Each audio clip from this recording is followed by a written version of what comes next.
This is the analogy. A horse bolts from a stable. Not only does it leave the stable, it escapes from the field, manages to run across a motorway, causes a huge pile-up both north and southbound. Cars crash into each other, fireballs, wreckage, people are dead, horses are dead.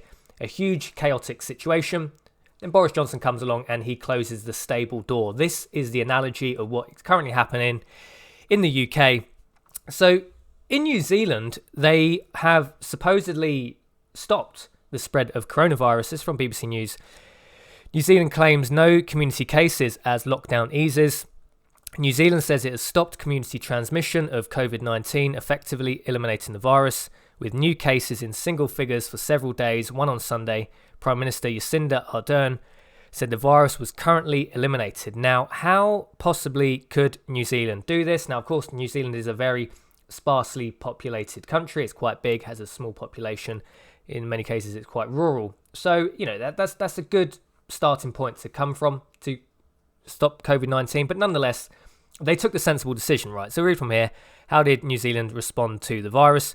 It closed its borders, started enforcing quarantine for all arrivals in the country, brought in the stringent lockdown and mounted an extensive testing and contact tracing operation. This is how you stop the virus if you really wanted to.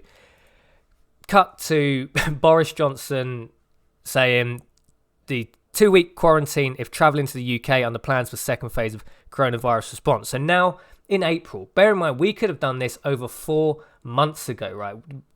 And not only that, Britain supposedly has one of the best intelligence networks in the world, right? We've got GCHQ, we've got MI5, we've got MI6, we've got all the other ones, right? We're well connected. We get a lot of intelligence from Europe, from America. Well-connected country, right? They're spying on everybody. They're probably watching this video right now. They're reading your emails. They're logging your phone. They spy on Russia and China constantly.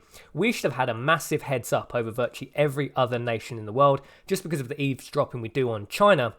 We should have been alerted more than anybody. We could have locked down at least the airports and people coming into the country, because the virus didn't just swim here, right? It came on people. Most of those people have flown to the country. A few may have taken ferries from Europe into the UK, but the bulk of the initial cases, probably all of them, would have come from people flying from China. Well, first China and then other infection hotspots like Spain and Italy. It didn't just swim here.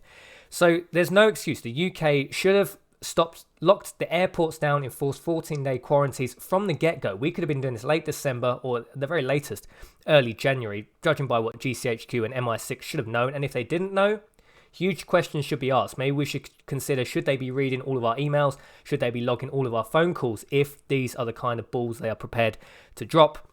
Now, again, we can't say, we're going to be exactly like New Zealand, because New Zealand has a lot of things going for it, like sparsely populated. It's just in a good position to come from. Now, New Zealand obviously does have problems. How does it reverse the lockdown? How does it eventually ease this and then potentially look at reopening people coming in from overseas?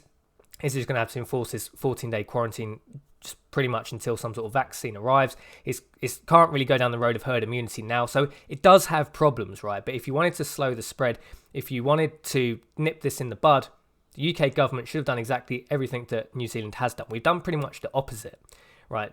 Flights coming in, checked, unchecked, hundreds and hundreds of thousands of people have flown in completely unchecked. And that's why the virus spread so rapidly. Now it's too late for contact track and tracing because the virus is endemic, right? You can't contact track and trace when this many people have the virus. So essentially, we're down the road of just going for herd immunity now, whether you believe that, whether you don't, whether the government have accepted that yet. We're going down herd immunity just by the fact so many people will have had the virus by the time the vaccine comes. Just herd immunity will pretty much just be where we are. So it's an interesting one anyway. New Zealand have done all the right things. Don't particularly, in most other respects, don't really support necessarily the New Zealand government. I think they're, it's a Labour left-wing government. Don't particularly like Jacinda Ardern. Particularly, she seems very much like should be the equivalent of, say, like a Rebecca Long Bailey in the UK. Certainly not my kind of politics, but New Zealand certainly have made the right decisions.